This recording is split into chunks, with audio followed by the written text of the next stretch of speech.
Welcome to the Digital Analytics Power Hour. Michael, Mo, Tim, and the occasional guest discussing analytics issues of the day and periodically using explicit language while doing so. Find them on the web at analyticshour.io and on Twitter at analyticshour. And now, the Digital Analytics Power Hour. Hi, everyone. Welcome to the Digital Analytics Power Hour. This is episode 155. You know, to paraphrase the classic John Wanamaker quote, I know that 75% of the conversations about marketing channel attribution are wasted. Yeah, that's the whole thing. And as much as we have used these airwaves over the years to scoff somewhat at most of our industry's approaches to attribution in its various forms, we do care. I mean, we care about connecting with customers and using smart and data-informed choices to do it. In fact, Tim Wilson is pretty good at helping companies evaluate and choose the best possible set of strategies when it comes to attribution. Isn't that right, Tim? Well, sure. Yeah, I think so. And Mo Kiss leads marketing analytics at her company Canva. So this work touches her day to day. So it's my worst nightmare. That is the summary. Complete, perfect attribution of television advertising. But it's part of what you do. And I'm Michael Helbling. Yeah, that's it. Okay, so the world is crazier by the minute in analytics, but we need help, and we want to keep helping marketers in their problems of getting the data they need to make marketing choices and things like that. So from our perch high atop the industry landscape, we sometimes glimpse alternatives worth talking about, and we have a guest that will help us do so. You might know our guest as our previous guest on episode 137 about natural language processing. That's right. Dr. Joe Sutherland is rejoining us to talk about attribution without cookies. You'll recall that Dr. Sutherland leads data science at Search Discovery. He's worked in research appointments at Johns Hopkins, Columbia, and Princeton. And he used to work for the President of the United States. And not the last one, but the one before that. But today he is our returning guest. Welcome back, Dr. Joe. That's when we slowly start to step backwards in the ball. Right. You start to, because you don't know which way it's going to go. It could go either way. Right. Welcome back to the show. Thank you. It's really, really nice to be back. All right. So I'm just going to pass it off to Tim for the first very long and hard to understand question, because I'm pretty sure that's how this show's. No, I'm just kidding. No, but okay. So this should pique a lot of interest because cookies obviously are under attack from the browsers and those kinds of things. And so one of the challenges of attribution is understanding who a customer is over a longer period of time. And so it sounds like that's what we're going to be talking about today. So let's get into it. There's kind of multi-touch attribution as a label.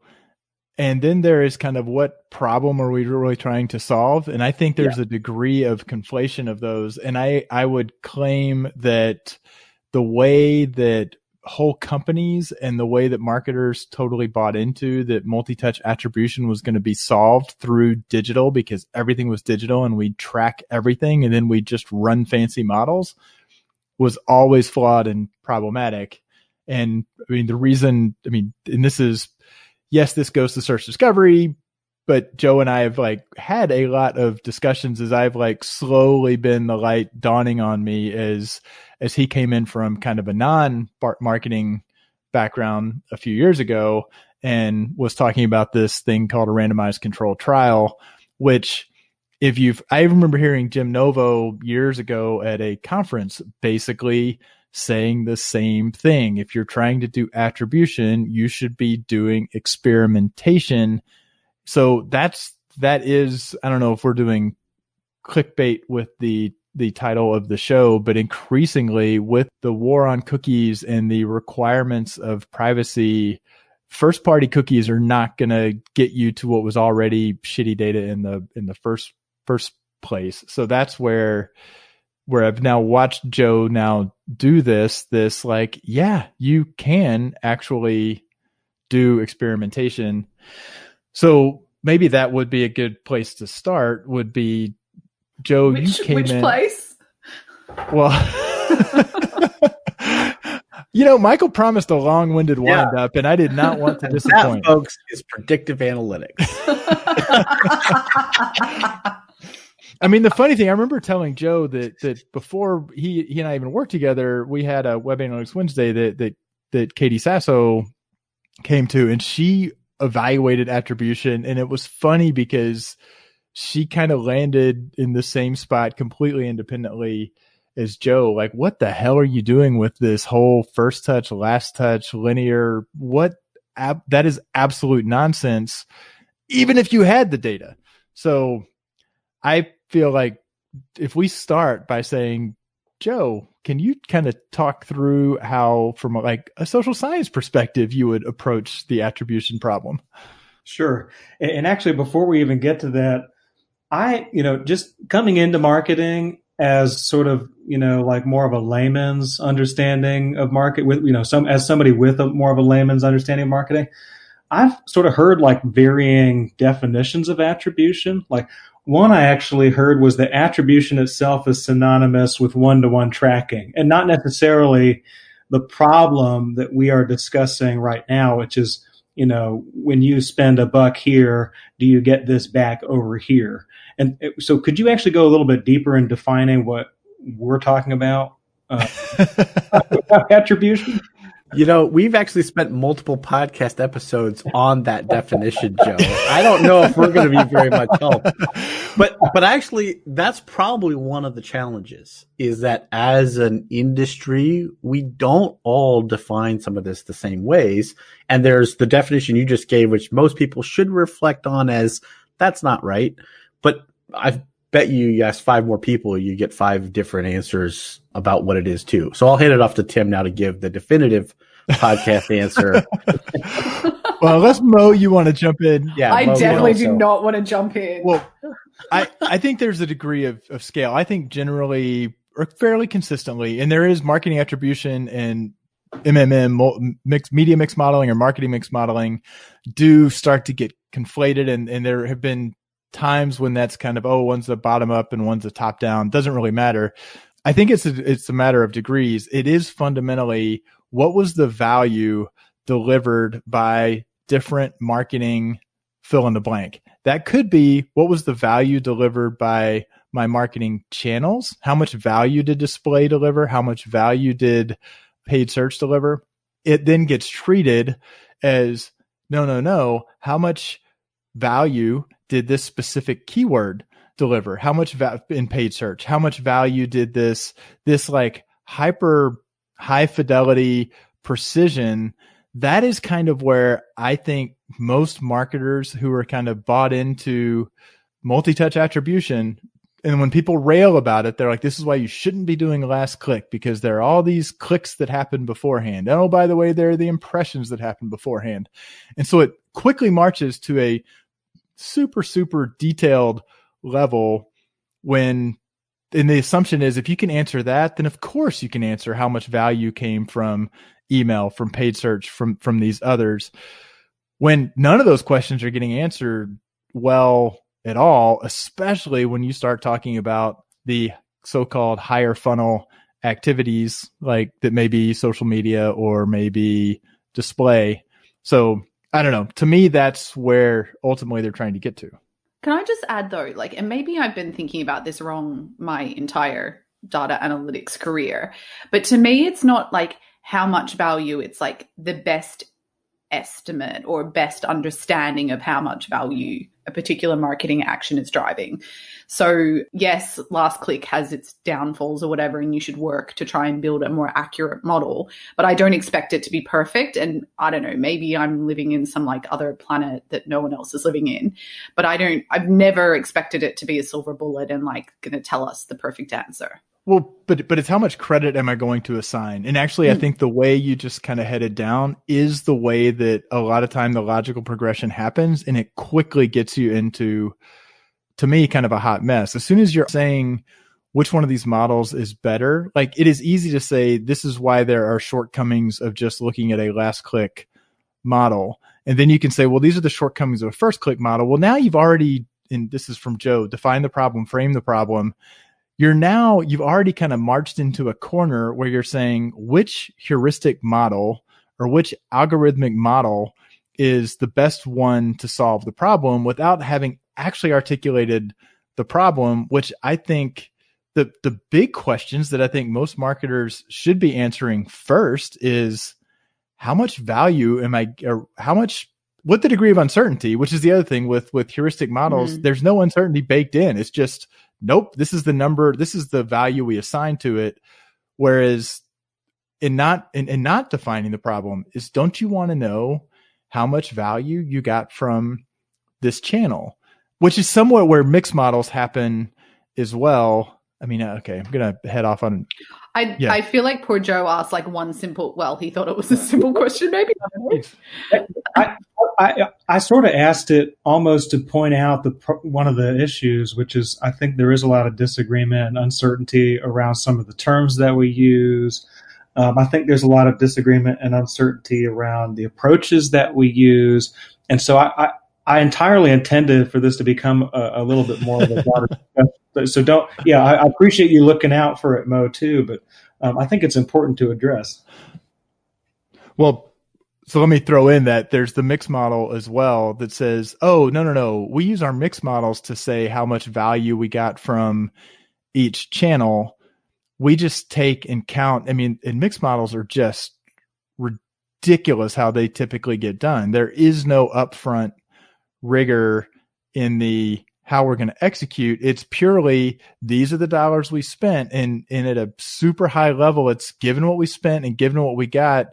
Let's do a big multi regression and just kind of assign values, which is also horribly flawed. It's all operating under this assumption that if you just track enough stuff, you can actually assign value.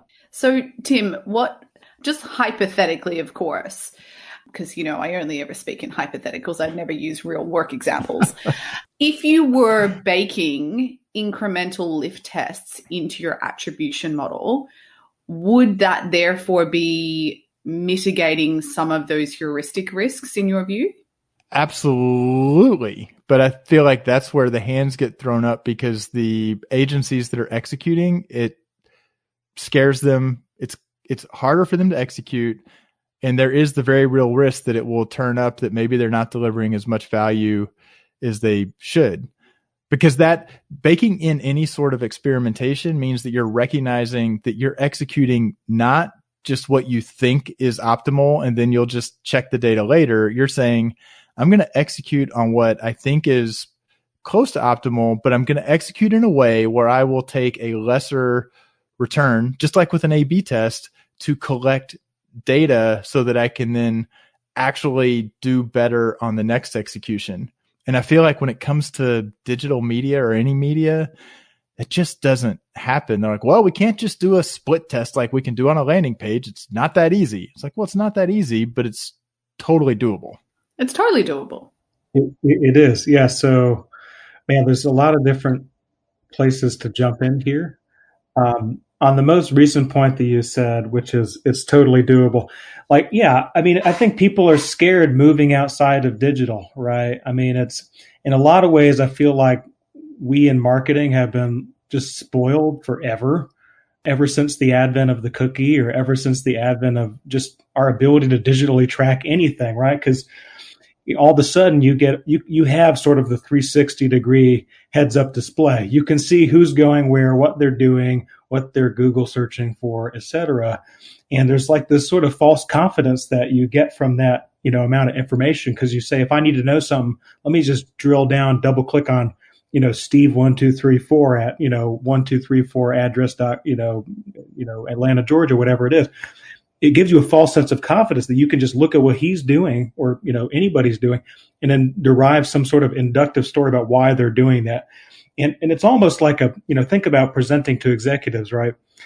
If you come to an executive and you pull up this extremely specific anecdotal example for an executive and you say, look, I know this is true because Steve1234 did it. Like, look at his pathway. Here's my theory for why that happened.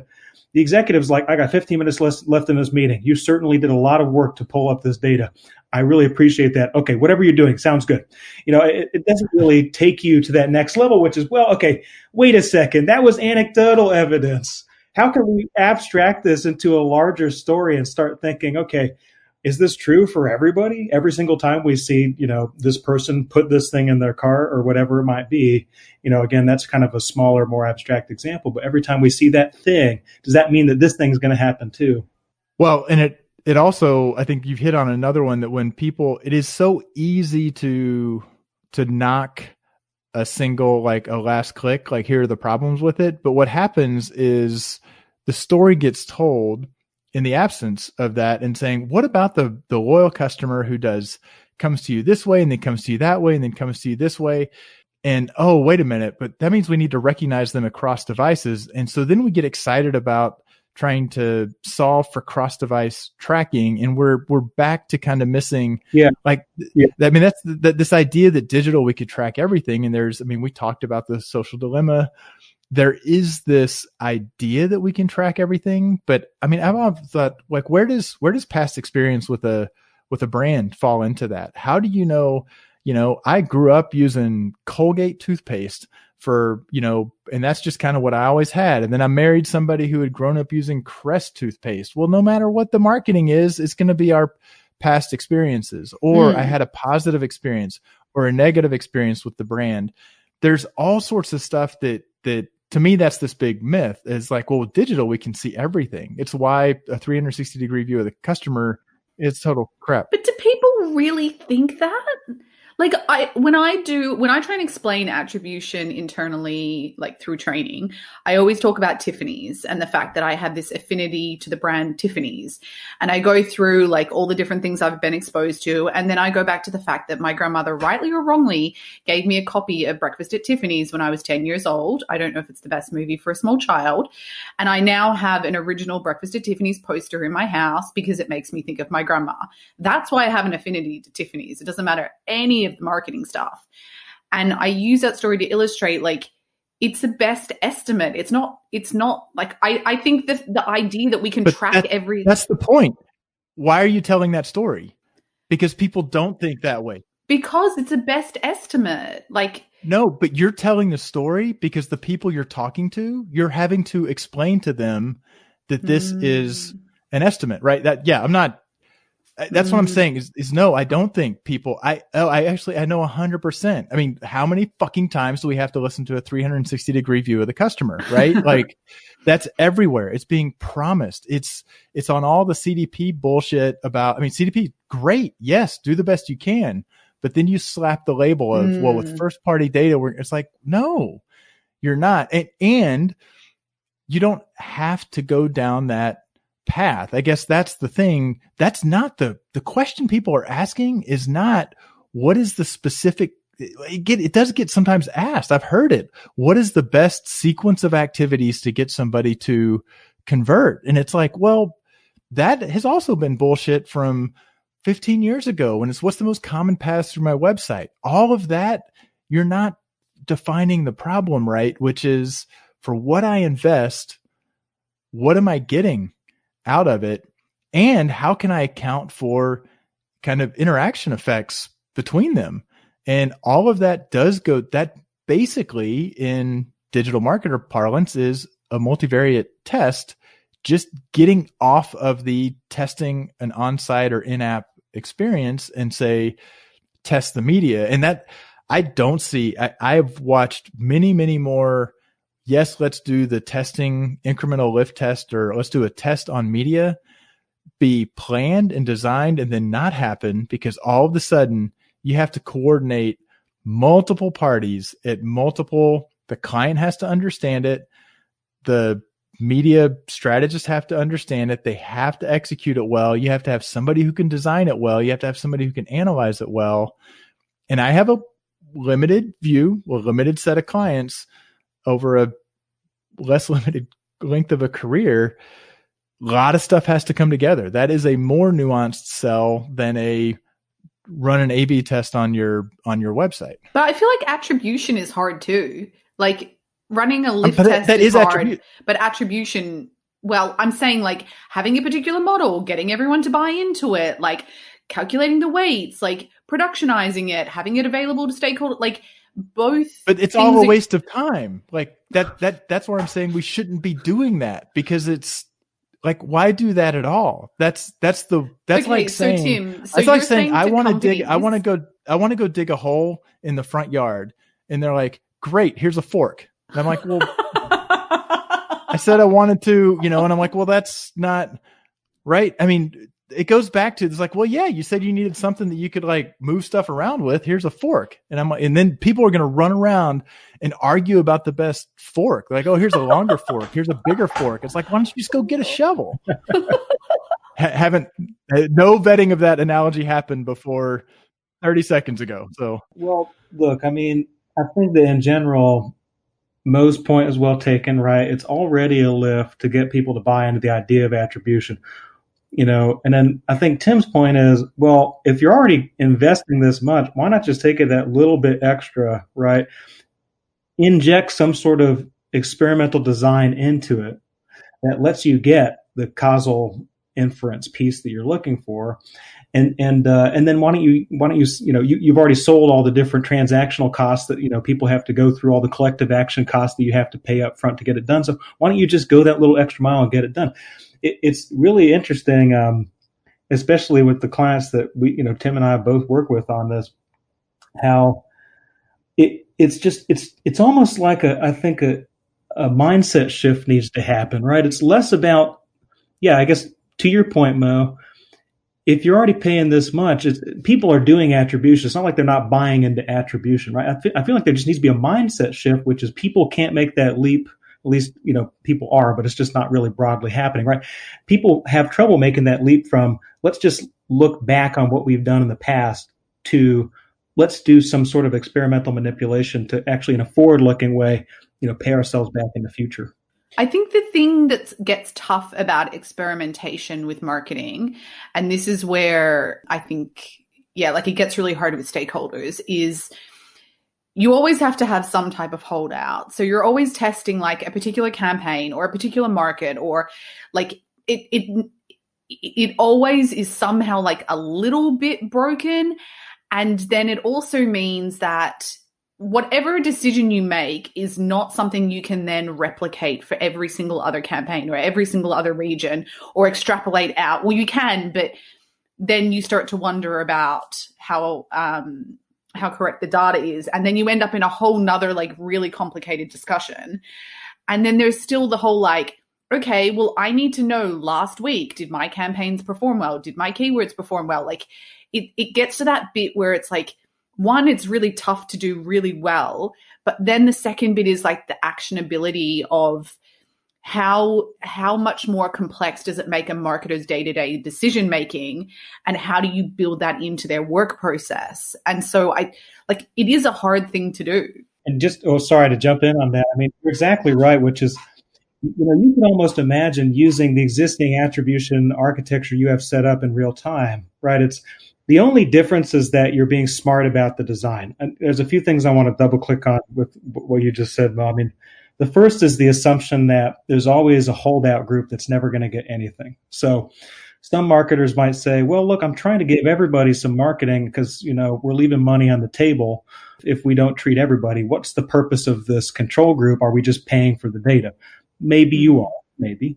However, there's other designs where you can treat every single person in the sample, but just at different times, right? I mean, so stepped wedge design, for example, is sort of like a waterfall. You're treating, this one chunk first, everybody else is in control. Then you're treating the second chunk, everybody else is in control. And eventually everybody gets treated. We use this design a lot, we like a society, right? For people that need to get precious medicines when they have really terrible diseases. You don't want to deprive certain people of that medicine just because you need to be able to publish a paper, especially when you know that medicine is going to help them. So how do you kind of get the best of both worlds?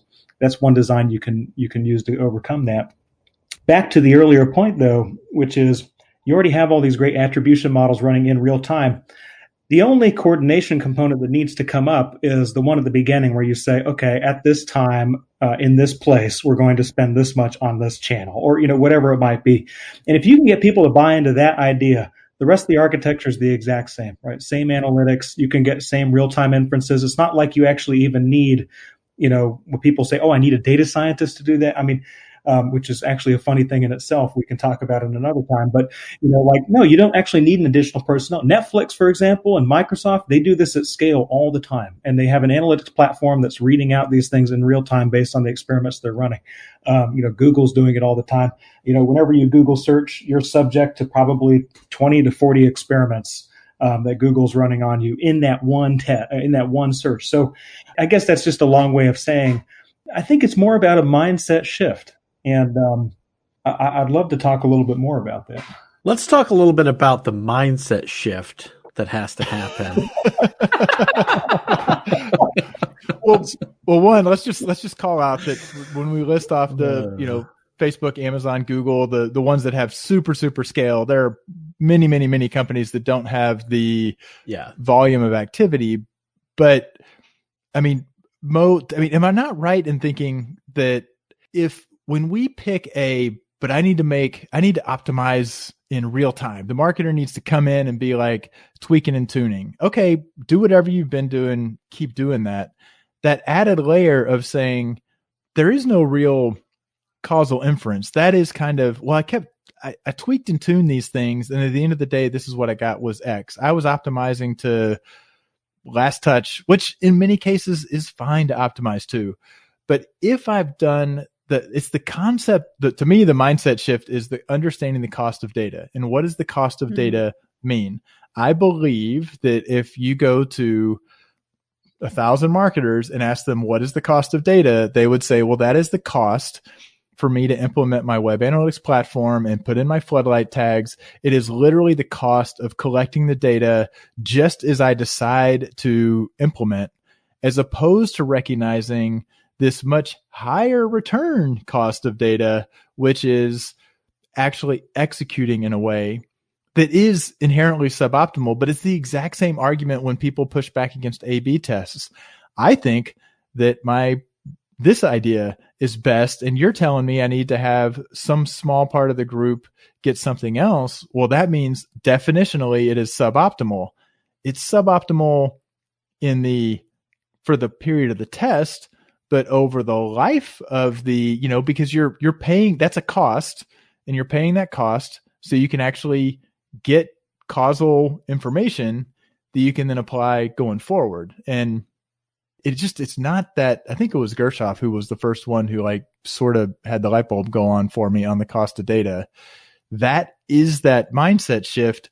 If I can do that, if I can get some experiments in place, I think I can figure out which classic multi-touch attribution model best approximates the results that test is giving me.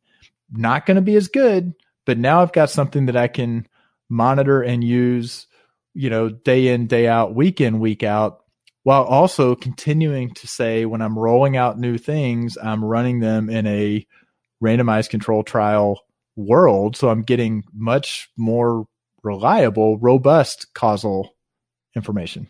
There's another piece of this that I don't think we've talked about yet, right? Which is that the ability to do attribution in the world that we presently live in is at risk, right? So, I think you may have heard of ITP, intelligent tracking, prevention, and some of these other technologies that have, from a privacy perspective, prompted us to want to eliminate all of these trackers that we've been using, right? And, the trackers that many of these attribution technologies are based on. And so I think that there's Tim's big point is there's a better way to do it, right? I think that that's kind of the big point there.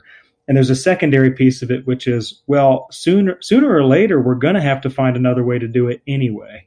And so that's, I think, what sort of prompts us to think, what are the other ways that we can think about doing this? There's technical solutions where people are, okay, let's actually just kind of reassemble previous attribution technologies using different ways of tracking or different ways of, linking these cookies back to people through probabilistic, fingerprinting and things like that. And that's one set of solutions. But in particular, but I'll say that crumbles so quickly. The third party, an impression, that doesn't work for that, right? Because that's like offsite. There's something that was already bad. Even the alternatives aren't like getting you back to where you started. They're certainly not an improvement. There is significant erosion on what was already pretty bad. So, and so this is like, I guess, just to kind of roll it back up, people kind of obsess over all these different ways of doing attribution. But the problem is that in essence, each one of them is essentially a marketer being like, dude, have you seen Karen? Karen looks so good these days.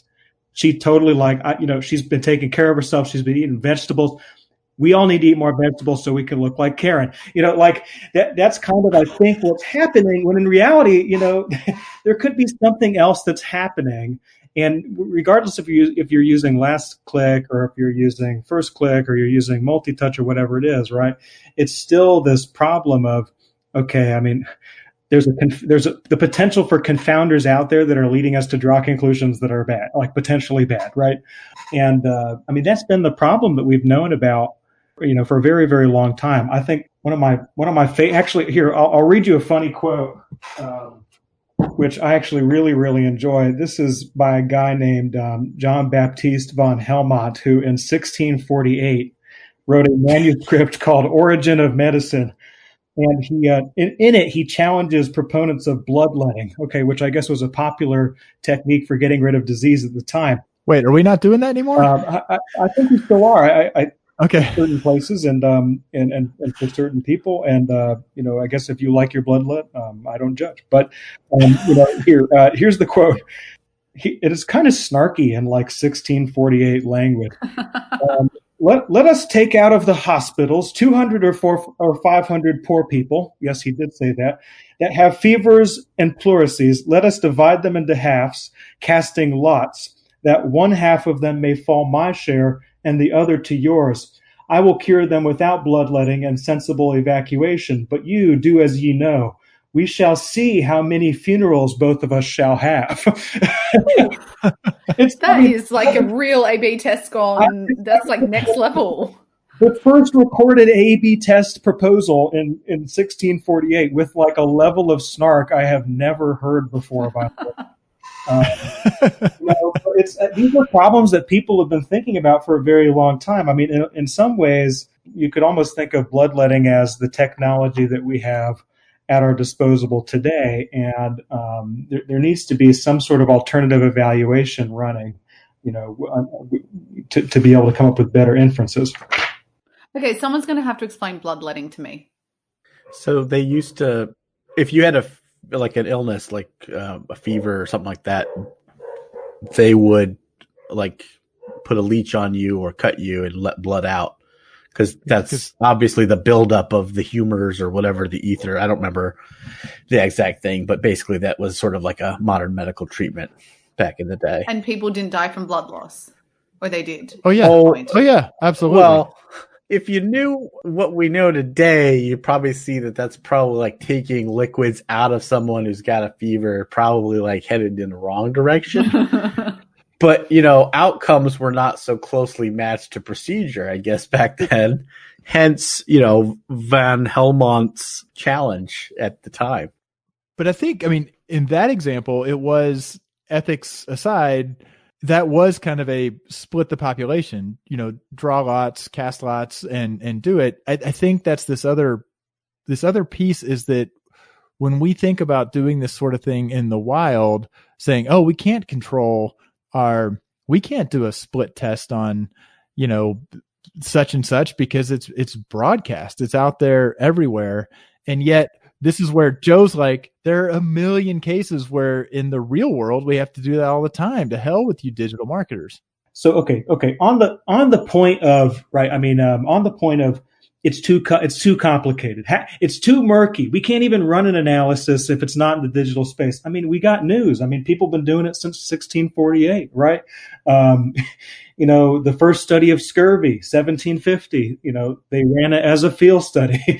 I don't think it's too murky. I think it's more that a lot of people are going to fuck it up. And now that's one of the risks of this, right? And you don't want to have a design that's so complicated that it's unimplementable.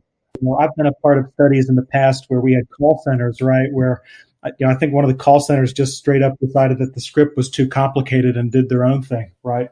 And all of a sudden your whole experiment's broken, right? Because there was no compliance by the people actually implementing it. But the beauty of these types of experiments are that they really can be very simple if implemented correctly.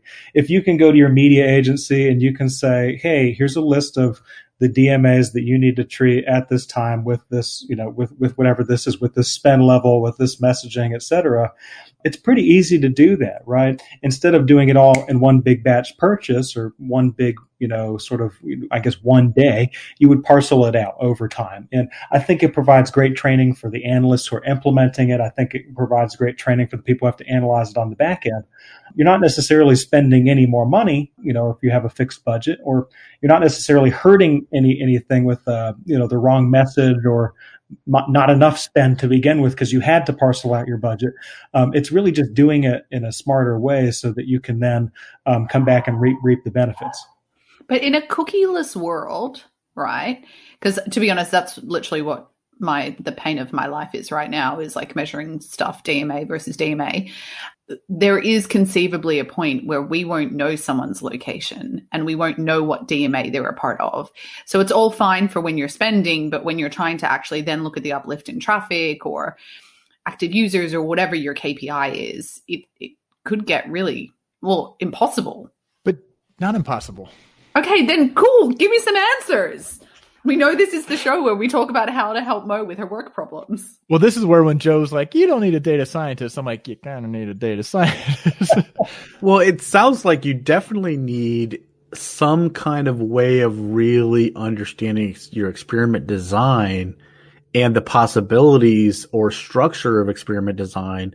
So like while we've been talking, I've been madly Googling like, what's the best book on experiment design?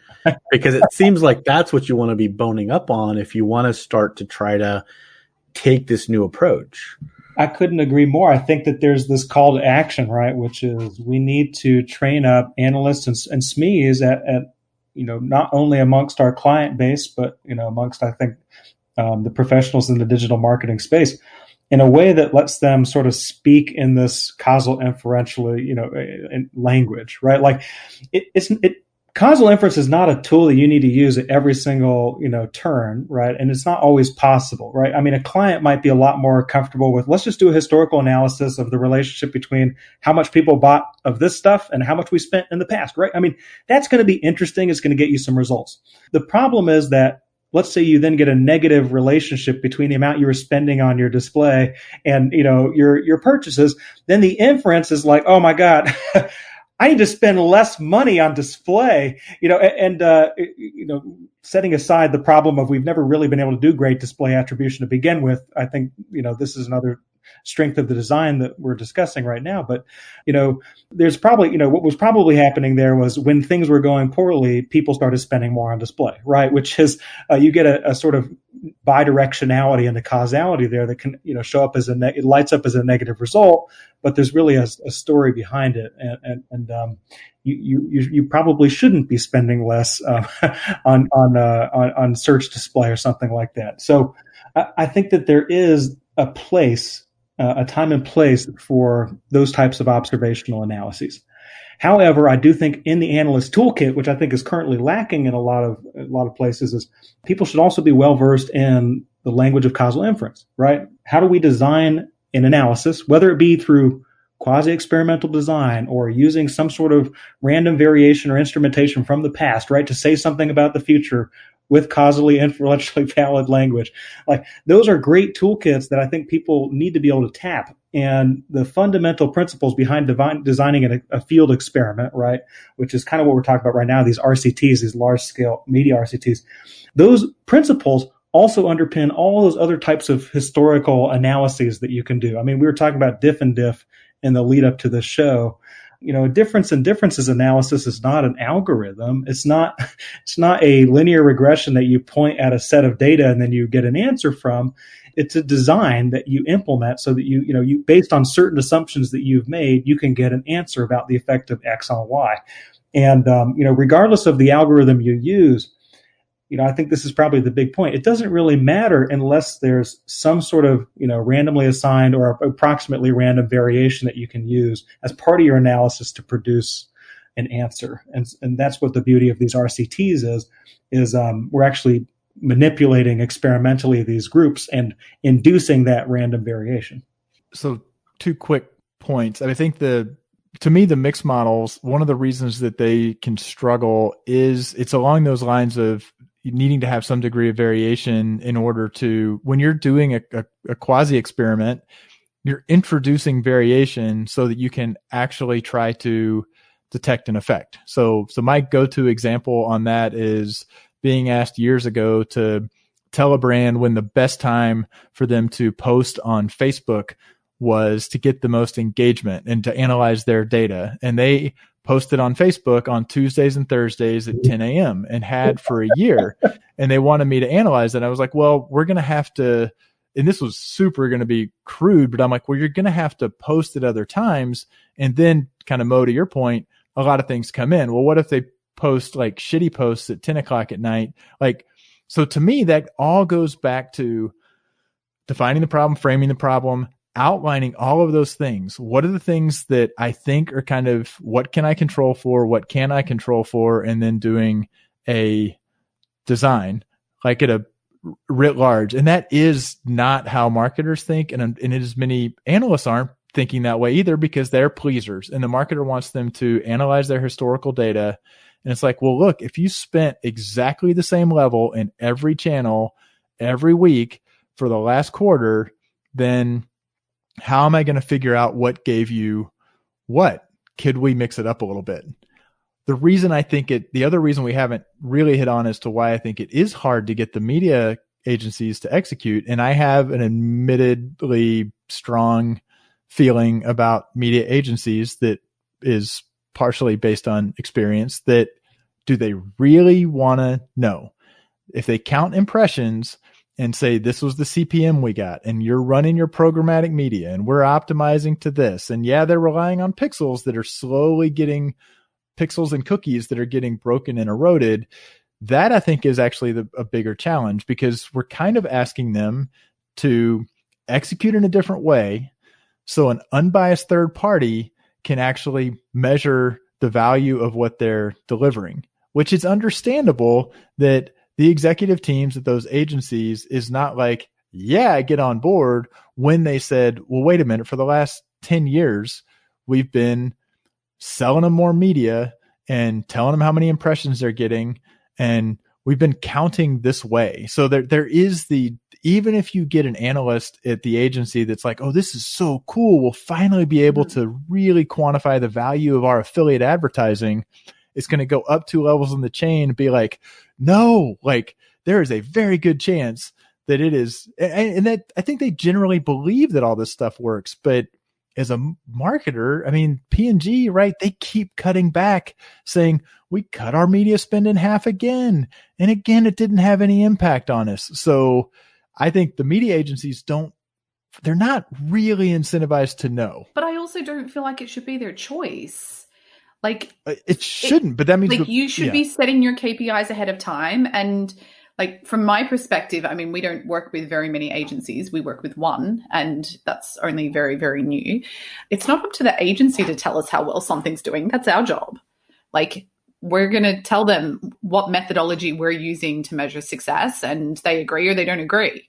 But if you're relying on them to execute in a different way, there can be a lot of resistance and friction to like, oh, oops, I'm sorry. Did we not execute? I get sorry. I guess your measurement. Yeah. Which granted, yeah. Well, and the other thing is that the agency is not really incentivized to think critically about the on-ramp to this design of experiment as well. Oh, well, this worked on Twitter, so we're going to try it on Pinterest.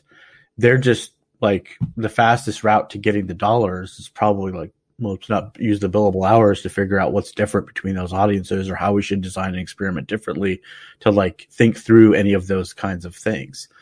Or maybe types of buyers and where those buyers are, or what they're doing when they're interacting with this content or media and all those things. Like it just blows my mind how good Instagram is at advertising versus how bad Twitter is.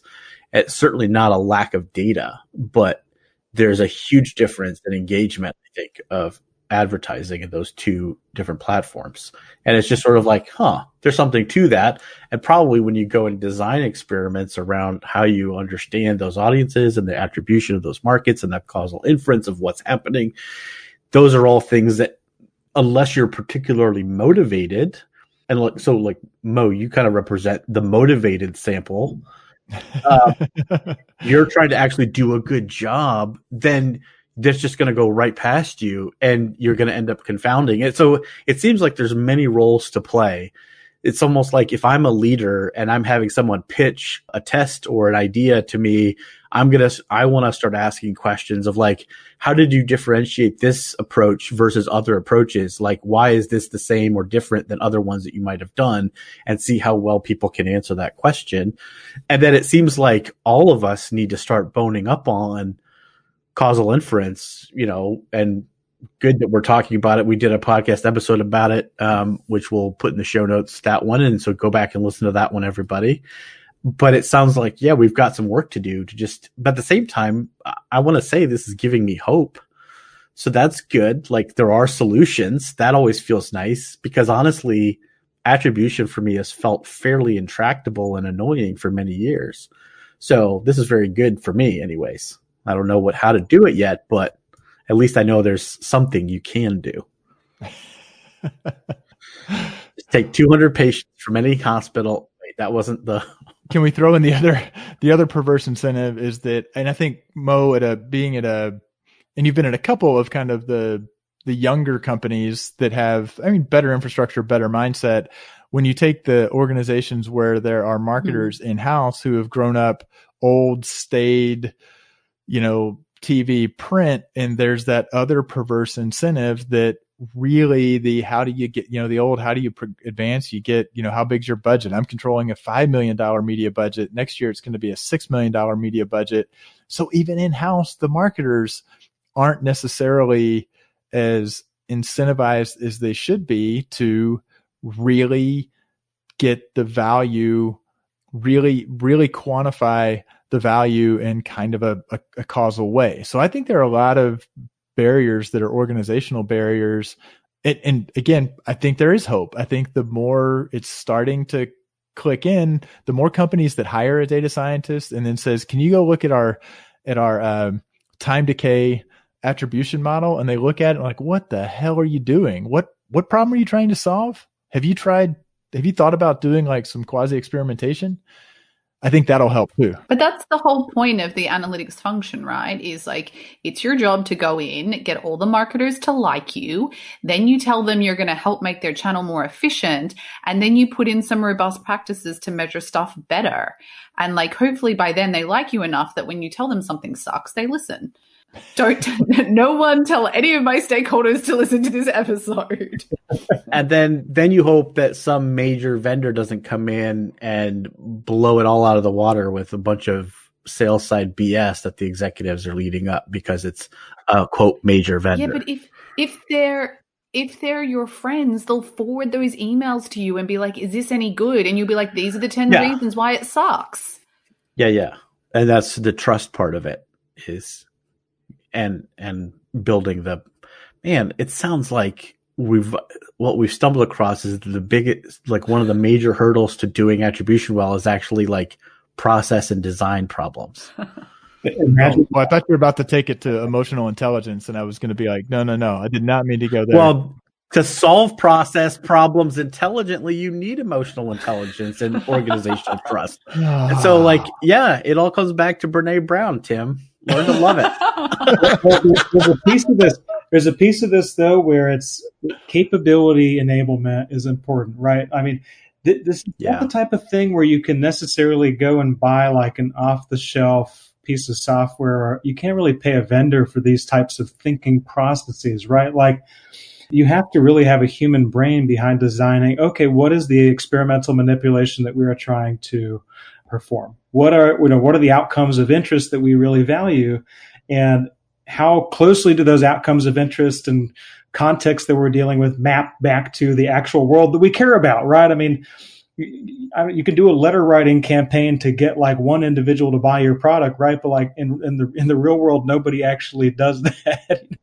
So there's, I think, a lot of different pieces that are about the analyst capability set. And I think the first big thing I'll say is, that sort of causal inference skill set is missing. So there's like, okay, capability enablement, I think is a big piece of it. Process, I agree with you as well. I think process is a big gaping hole. I mean, it's hard kind of as a digital marketing analyst, because especially when you're quintessential, the amount of everybody you have to make in the soft side of things is like monumental, right? It's and part of me likes to think that the more pieces of content that we could put out there trying to educate just on like, okay, what the heck is all this stuff? And okay, where does this make sense to apply it? And when is this actually going to really make a difference for my bottom line? The pieces of content like that are going to start opening up the conversation in ways that I think Silicon Valley's done a great job of doing so far towards, causal inference. What is that? Like, how do I do that? I want that. That's the cutting edge. And once you get there, I think, it starts to become a little bit more incumbent on the analyst to be able to execute it. And to be able to execute, you have to have the capability set. All right. Well, this is phenomenal stuff as always. And I'm already see like a couple of things, the Dr. Joe Sutherland podcast, brainstorming experiments for the modern era. See, like, so that's probably what you should spin up. Or I could totally see a Tim and Joe like group where you just have like people call in and ask questions like, here's what I want to do. Like, how should I design this? And you can answer questions, and they could pay you money, of course, because that would be something you charge for. Anyways, I would join that group. I think we all know that there's now one user on Slack who is going to say that this was the sales pitch podcast. Well, sure. If it's me pitching it though, then technically like, fuck them. So anyways, we do have to start to wrap up though. And one of the things we do like to do, because we've tested it extensively in many different designs and the causal inference shows that our audience loves it, is we go around the horn and do a last call. Actually, no, it's just one letter we got from Moses Jerkins out of Louisville, Kentucky. No, I'm just kidding. I just made up. People like anecdotes. All right, let's do last calls. Joe, you're our guest. Would you like to share a last call with our audience? The first last call, to reiterate, would be to watch The Social Dilemma on Netflix. I think it's so important for people to understand what they and their children are being exposed to, through the digital ecosystem that we've built today. And if you haven't seen it, I highly recommend it. It's like a knowledge is power type thing. It'll really change the way that you look at social media and a lot of these other digital experiences that we have today. So just a clarification for our listeners. When we're recording this episode, Joe does not know that an episode that hasn't released was our last episode, which was the Netflix Movie Club review of The Social Dilemma. Yeah. So we wholeheartedly endorse that. But if you're thinking, what, does Joe not listen to every single episode? He just doesn't know. And we're not going to answer that question definitively. But that's a great That's endorsement. a really good one.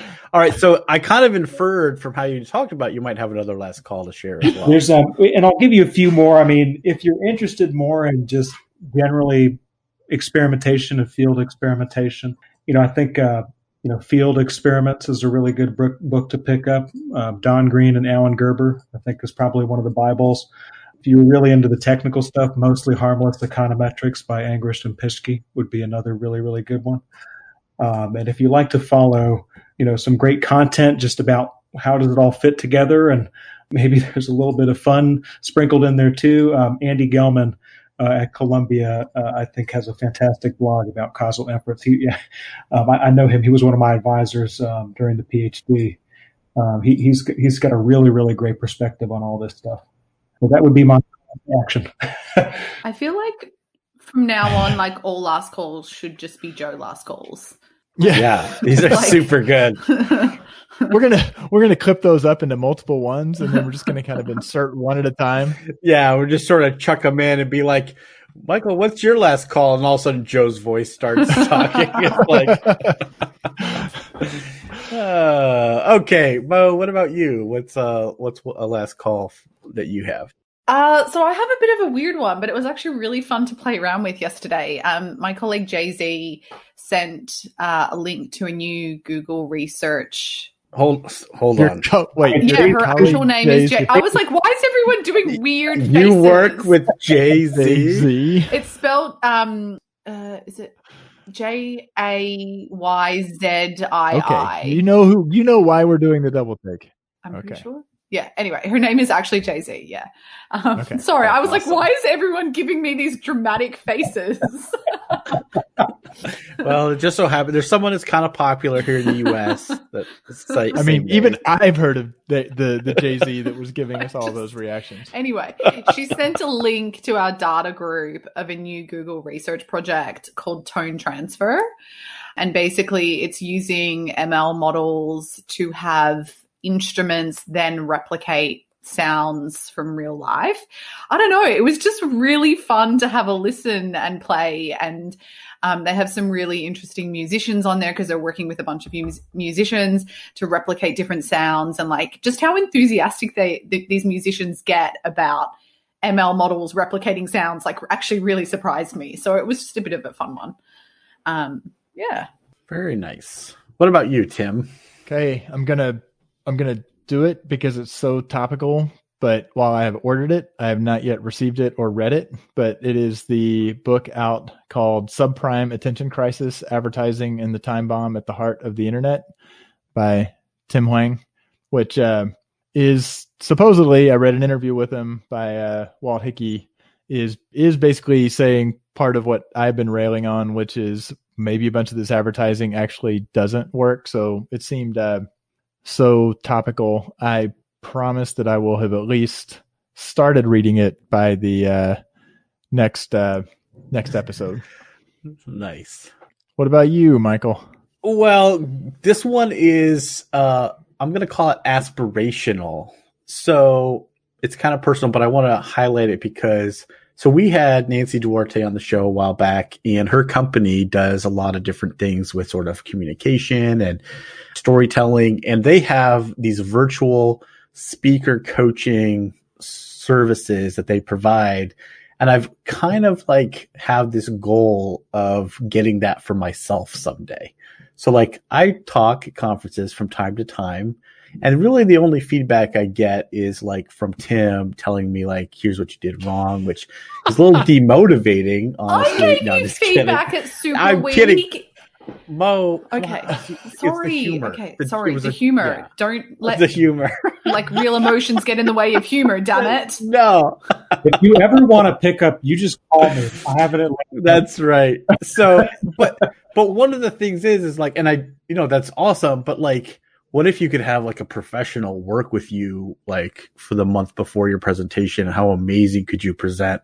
And so like in my head, I kind of am like, man, someday it's a little much to afford like as an individual, but if your company or you are ever going to speak, like go check those out. Cause I think that you could potentially like really elevate your speaking game through those services. So like I mostly for myself, but I'll share it with our audience too. So I will commit to the podcast if and when I could ever buy one of these packages and use it. I will tell the podcast audience ahead of time and give you my assessment of the results, so you can tell how much better I was as a speaker. And I'm no slouch. I've scored higher than Tim Wilson one time on a speaker evaluation. I love my life. Okay. Thank you so much, everybody. Joe, what a pleasure to have you on the show. Thank you so much for coming back on. Thanks for having me. There is no shortage, and of particular joy to me is how you're able to so seamlessly pull in like these relevant examples from long ago. It just sort of makes the past, present, and future kind of all seem accessible. So appreciate that very much. Speaking of things I really appreciate, I also appreciate our producer, Josh Crowhurst. He wades through all these rough, unedited episodes and produces the thing you're listening to now, which is a beautiful piece of podcast content honed to perfection. What you just listened to was after he shortened my content. We had 4 hours that The poor guy. Yeah, that's right. That's right. It's sort of like those other podcasts that just go for like 3 or 4 hours. That's what our shows are, but then Josh really brings it back in. No. Anyways, and so we're very thankful for that. Remember, we do actually have a merchandise shop. So if you wanted to buy a t-shirt or a mug or something like that, we would love to encourage you to do that. You can just go to the shop. And then if you wouldn't mind doing us a favor, is just take a picture of yourself with that merchandise that you bought from 4 different angles so we can get a 360-degree view of you, the customer. That would really help us out. Anyway, that would definitely go up on our Twitter page if you were willing to do that. We would be thankful for that joke. Anyway, we really appreciate all of you as listeners. And I know I speak for my 2 co-hosts, both Mo and Tim, when I say to you, there's a lot of uncertainty out there, but if you really work at designing your experiments, you know you can keep analyzing. Thanks for listening. And don't forget to join the conversation on Twitter or in the Measure Slack. We welcome your comments and questions. Visit us on the web at analyticshour.io or on Twitter at analyticshour. So smart guys wanted to fit in, so they made up a term called analytics. Analytics don't work. Analytics. Oh my God. What the fuck does that even mean? You did what? Wait, you set your hair on fire? With what? What were you burning that led you to set your hair on fire? You're lighting a candle? No, my hair straightener set it on fire. Oh. Tim, you should get a hair straightener. Nope, because I would definitely set my hair on fire. What with the amount of product that's in it? Mo, did you see one tiny dab of product in it? Well, it depends on who you're rooting for, actually. So you do realize, Tim, that rooting in Australia means a very different thing. Yeah, so do thongs in Australia. So, you know, and pants. And pants. True.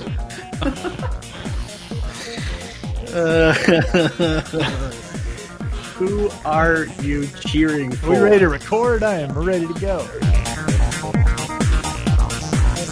No, but actually one that I asked is if we asked your best friend what your most annoying or like worst habit is, what would they say? And every time you ask this, people come out with the stupidest shit. Because if you say like, what's your worst habit? People are like, oh, you know, I over communicate, or like, you know, some other bullshit. Sometimes I'm too committed to the team. Yeah, but if you say, what would your best friend say? Like, one guy recently on an interview was like, oh, well, you know, they think I'm a little bit self-absorbed. Another guy was like, oh, they think I don't have a lot of empathy. And you're like, you're still in an interview. Like, are you hearing yourself? But Mo, how do you know what that friend is like? They may be awful. This whole thing about having a best friend, I feel like, does it disqualify if you're like, well, what's this whole best friend thing? I would have been on Who Wants to Be a Millionaire, but I realized I didn't have one of my lifelines. There was like no one. Rock flag and causal inference.